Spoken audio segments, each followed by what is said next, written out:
We've heard it all before, haven't we? The Catholic Church is the enemy of science, progress, and reason. Well, it's all nonsense, and we're going to debunk it mercilessly. Join me right now for the Catholic Church, Builder of Civilization.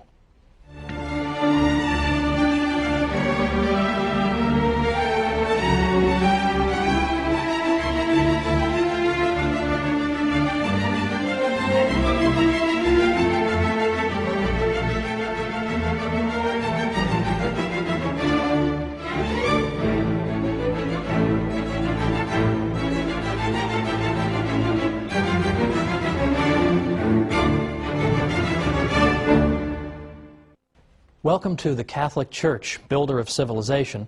I'm your host, Thomas Woods. I'd like to begin this 13-program series with a fact that's fairly obvious to most of us. There's a bit of a double standard in the world when it comes to the Catholic Church. You can say anything you like about the Catholic Church, your career won't be over, no one will care, there'll be no candlelight vigils or hunger strikes. You say anything you like about it, and that's just fine. If anything, you'll be even more welcome in fashionable circles than before. So, what's the result of that? The result is that you can get away with saying the most absurd, ludicrous things about the Catholic Church, and people believe it. People are inclined to believe every ridiculous calumny against the Catholic Church, but worse still, some Catholics themselves, I think, have begun to interiorize some of these criticisms, and deep down, I think they themselves wonder, has the Church really been a positive influence in history, after all? Hasn't she been responsible only for repression and ignorance? And hasn't she been an opponent of the sciences? We've all been taught to believe this. It would be a miracle if people didn't believe it. But it's not true. And in this series, we're going to show why it's not true, and we're going to show the true glory of the Catholic Church. Now, the attacks on the Catholic Church and on religious belief in general have accelerated just over the past 5 years or so. We've already seen in recent years, best-selling books by Richard Dawkins and Daniel Dennett and Sam Harris condemning religious belief in general as irrational and foolish, and in effect they're saying to children in this country, your parents are stupid for teaching you the faith. Worse than that is that after the July 7th, 2005 bombings in London, what we began to see is this trend, that Islamic terrorism is now giving intellectuals an excuse to oppose all religion. The argument being that all religion is irrational, all religion can give rise to violence, so it should all be condemned. So, for example, in Scotland's Sunday Herald, we read Muriel Gray saying, "The cause of all this misery, mayhem, violence, terror, and ignorance is, of course, religion itself." And she called religion Dark Ages nonsense. For the government of a secular country such as ours, she said, to treat religion as if it had real merit, instead of regarding it as a ridiculous anachronism, which education, wisdom, and experience can hopefully overcome in time, is one of the most depressing developments of the 21st century. Now, I'll leave aside the fact that she doesn't know how to use the word hopefully correctly. That's another matter. The point is, this is our critic. Another critic, Polly Toynbee in the London Guardian, said, "It is now time to get serious about all religion and draw a firm line between the real world and the world of dreams." In the London Spectator, Matthew Paris said, "What unites an extremist mullah with a Catholic priest or evangelical Protestant minister is actually much more significant and interesting than what divides him from them." Well, these criticisms have become routine. Day in and day out, we hear them. All religion is the enemy of progress. But the Catholic Church in particular is consistently viewed as the enemy of science and progress and knowledge. Consistently. Now, why is that? How did that happen? In part, it began 200 years ago or more in the so-called Enlightenment, which was a period in 18th century European history in which the intellectual classes became extraordinarily hostile to the Church. They disparaged the Middle Ages consistently. In fact, that's why they had the word Enlightenment. Because the idea was that before the Enlightenment, before the wonderful 18th century, all we had was misery and backwardness and ignorance fostered by the Catholic Church. But now, thankfully, We have secular intellectuals to bring us enlightenment. I sometimes think that the most depressing job on earth must be to be a history professor who teaches about the Middle Ages. Must be the most depressing job on earth. All day long, you lecture about the Middle Ages, and you say the Middle Ages weren't so bad. In fact, a lot of great things happened in the Middle Ages. Catholic Church made a lot of great things possible. You lecture on this all day long. You write books and articles on it. You even appear on television. You appear on radio, and you talk about it. And what happens? You get home at night, you turn on the TV, nothing you've done has made any effect. Everybody still believes the Middle Ages was a time of ignorance and repression, and it was all the fault of the Catholic Church. All of that stuff, in effect, cannot be dislodged. It must be extremely depressing. Now, why are these falsehoods so resistant to the truth? Why is it so hard to get people to change their minds on this? Well, ever since the Enlightenment, what has taken root in our culture and in our way of thinking is that the Catholic Church is assumed to be wrong, and that secularism, that is the idea of organizing society and all of life without reference to God, that is said to be the source of progress. So by definition, anything the Church is connected to involves retrogression, whereas anything that a secular intellectual brings us, well, that brings us progress. And that has been the lens through which history has been viewed over the past 200 years. That's why it's only over the past maybe 50 years that we've begun to see historians finally cracking through this nonsense and finally saying, wait a minute, not only did the Catholic Church not obstruct the sciences, she may have helped to foster them. Not only did secularists not invent the science of economics, for example, but in fact it turns out it was Catholic priests and professors who developed the ideas of economics centuries earlier, and on and on and on. But it's taken a long time to crack through this accepted idea that the Church is responsible for retrogression and ignorance. It's taken forever. Now let's think about some of these areas in which the Catholic Church has really built our civilization. I mean, I choose that word advisedly. Why is it that the Catholic Church can be said to be her builder? Well, for example, consider how we think about charity, charitable work. We think that you're engaged in charity when you help somebody without any expectation of a reward, when you do it because it's good and it's right to do it. You do it because you know that in the grand scheme of things, that unfortunate person is in some sense your equal, having been made in the image and likeness of God. And so you help that person. You don't help that person because you expect 3 years down the road to revisit him and say, remember that $15 I gave you, why don't you cough it up? Or to revisit him and say, I need votes, I need some political support, why don't you come help me? We don't do it so we can tell the whole world, hey, look at what a great guy I am, I just gave that guy $10.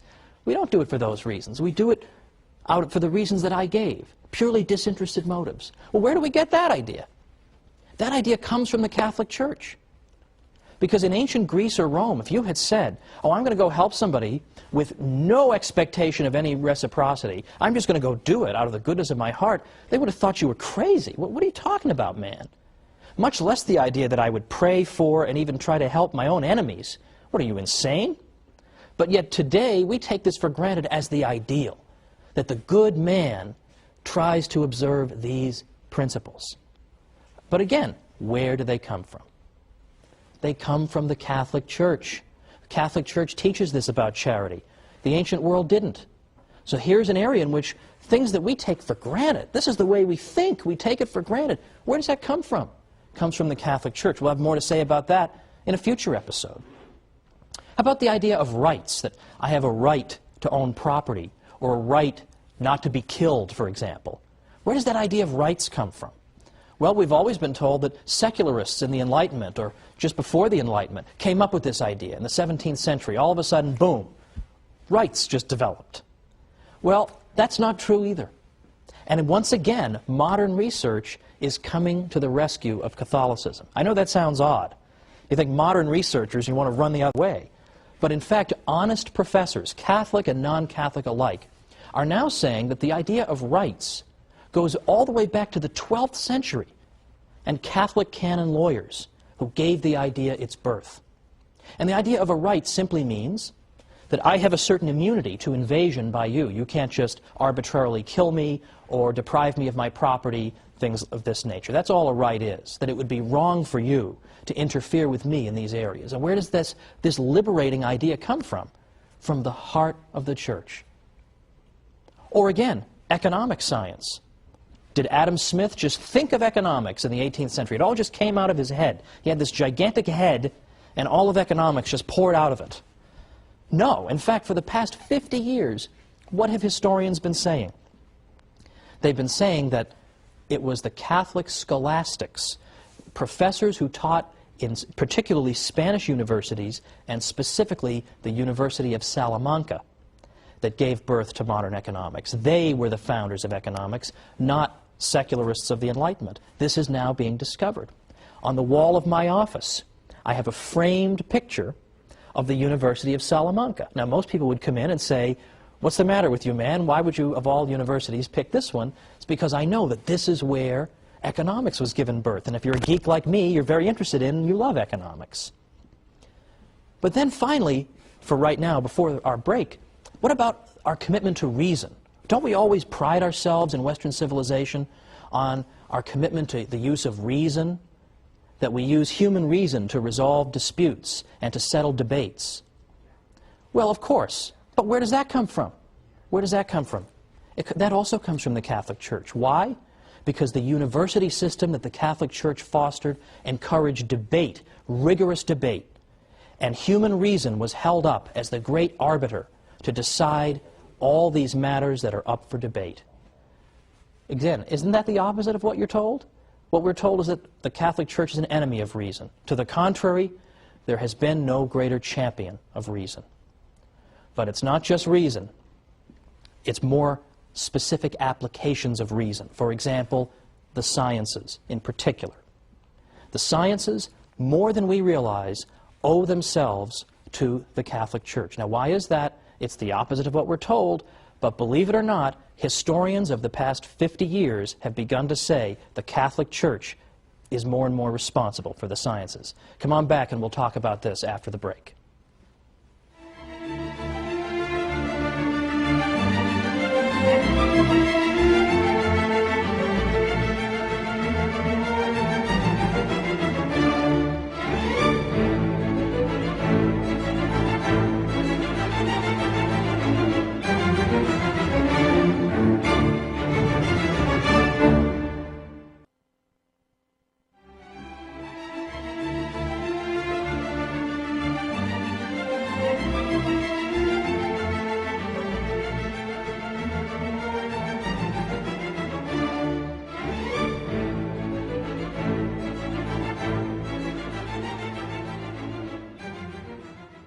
Welcome back to the Catholic Church, Builder of Civilization.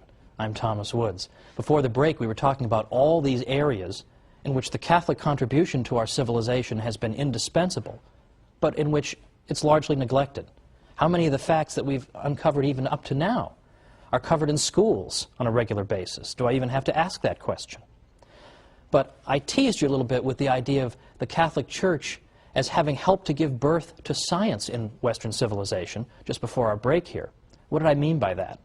Well, I'm going to tease you a little bit again, because by next time we're going to get into the sciences in real depth, the next 3 episodes, in fact, because here I think we have the aspect of Catholic history that is most often mangled and distorted, and most often used, I think, as a bludgeon with which to beat the Church over the head. And I want to show that this is largely without merit.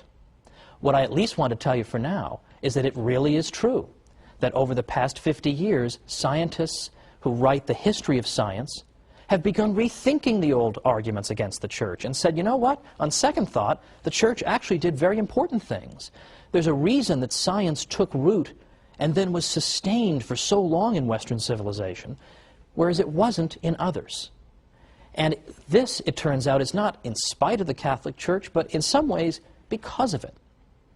Now, 100 years ago, it's true, you would have read a book by Andrew Dixon White called, that refers to the alleged warfare between religion and science in Western civilization.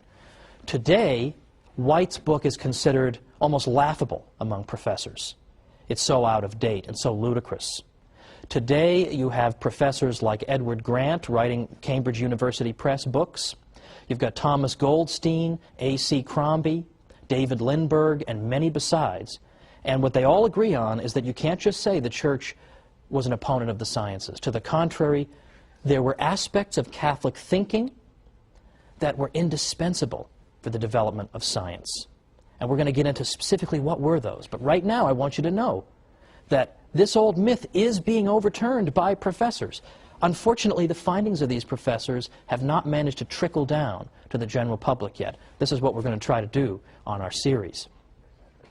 Let me give you, by the way, an example of a typical story that people have been taught to believe about the Catholic Church, and then consider why it is they so readily believed it when there isn't even a stitch of evidence for it. And here's an example that I think even many people in the viewing audience might have believed, and I myself believed. I have no reason to think otherwise. And that's the idea that Christopher Columbus, when he engaged in his famous voyages, was actually seeking in part to prove that the Earth was not flat, but rather spherical. Now, we've all heard the usual story that Columbus was warned. No, Columbus, no, don't go sailing that far. You're going to fall off the edge of the Earth. Don't you know that? The Earth is a big flat disk, and you're going to fall off the edge and get eaten by dragons, or giant radioactive spiders are going to eat you, something like that. He was warned about all this. Don't do it. Well, he did it anyway, and this goes to show how brave and wonderful he was. Now, I don't dispute that Columbus was indeed a brave and skilled navigator. But Columbus himself, were he here today, would tell you that he was not seeking to prove the Earth was spherical. Why? Because everybody already knew it. Everybody already knew the Earth was a sphere. In effect, no educated person in Europe believed the Earth was flat. That is a myth. That's an almost absurd myth. In fact, just try to go back and find anybody in the history of Christendom who believed in a flat Earth. Just look for them. If everybody believed it, that shouldn't be so hard. And yet you can't find any examples. Well, I correct myself. You can find two examples of people you've never heard of. Lactantius, for example, from the late 3rd and early 4th centuries. He had no influence on anybody, and in any event, he was speaking more allegorically than anything else. The other person who seems to have believed it was a 6th century figure named Cosmas Indicopleustes. You ever heard of him? Neither have I. And neither had anybody in Western Europe. Cosmas wrote in Greek. By the time you get to that period of time, hardly anybody in the West speaks Greek. Pope St. Gregory the Great, for instance, who was Pope from 590 to 604, already he doesn't even speak a word of Greek. So hardly anybody could have read Cosmas. He wasn't translated into Latin until 1706. So anybody who may have taught a flat Earth had an audience of about 1 or 2 people, had no influence on anybody. The fact is, everybody understood the Earth was a sphere. The reason people were reluctant to sponsor Columbus wasn't that they were afraid he was going to fall off the edge. The reason they were afraid to do it was that they thought he had very much underestimated the size of that sphere. Columbus was saying, oh, don't worry about it. It's not a very big Earth. I'll just sail right around. I'll be right back. It'll be fine. But they were saying to him, no, the Earth is several times larger than you think it is, and you're just going to starve to death. You're going to sail, and you're going to sail, and you're going to sail, and you're not going to be any land. Well, luckily for Columbus, a couple of continents managed to spring up, quite contrary to his expectation, and thankfully for him and for his crew. But that was why they didn't want him to go. It wasn't because they thought he was going to fall off the edge. Now, I realize that is so much the opposite of what you've been told. You almost think that I must be making this up, right? Sure, people believe in a flat Earth, but I promise you they didn't. And there's actually a whole book that was written to answer the obvious follow-up question. If nobody believed in a flat Earth, how did this myth ever get started? And the answer comes in a small book by a guy named Jeffrey Burton Russell. He wrote a book called Inventing the Flat Earth. And what he found was that it was a very, very tiny group of intellectuals in the 19th century who gave birth to this myth. And they did it because it made the Catholic Church look ridiculous. Because in the 19th century, there was a lot of debate and dispute with the Church about Darwin and other matters. And the idea was that if we can portray the Church as being so ridiculous that it used to actually teach the Earth was flat, then we can show that she is an utterly contemptible opponent. So they invented this story to cast the church in an absurd, ridiculous light. I am sure they had no idea the longevity of this myth, that in the 21st century people would still be taught it. I'm sure somewhere in the world right now as I speak, somebody's being taught the stupid church taught the earth was flat and brave, heroic Columbus proved them wrong. It just won't go away. But why won't it go away? Why does it have such staying power? And the reason is that it feeds into this Enlightenment stereotype, right? The Catholic Church is stupid, it inhibits progress, it forces us to believe foolish things. Well, that's exactly what we see in the flat earth myth, isn't it? Who could possibly believe the earth was flat? The ancient Greeks actually measured the circumference of the earth. So obviously they knew it was round. How could the foolish church think anything different? So there's a great example that can easily be overturned. But it hasn't been overturned because it serves a purpose. If you tried to invent some myth today about any famous person you could think of and say that so-and-so believed such and such, it would last for about 3 seconds. But people believe what they are prepared to believe. And people are prepared to believe the worst about the Catholic Church. So the point of the series, the point of the next 12 weeks in which I'll be joining you, is to go after not simply these little myths, but to build up an edifice to show the glories of the Catholic Church. Not simply to say, well, the church didn't really do this, or the church wasn't really so bad over here. We're not going to make any progress if our message is, the Catholic Church, not as bad as you thought. We need something a little more vigorous, a little more vigor in our message.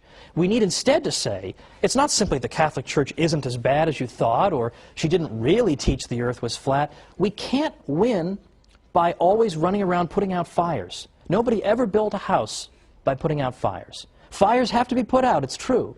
But we understand that we can't build if that's what we're always doing. If we're always letting opponents of the church define the debate for us, then we're always going to be on the defensive. And it seems to me, given the state of our civilization, that it's about time that we went, shall we say, on the offensive.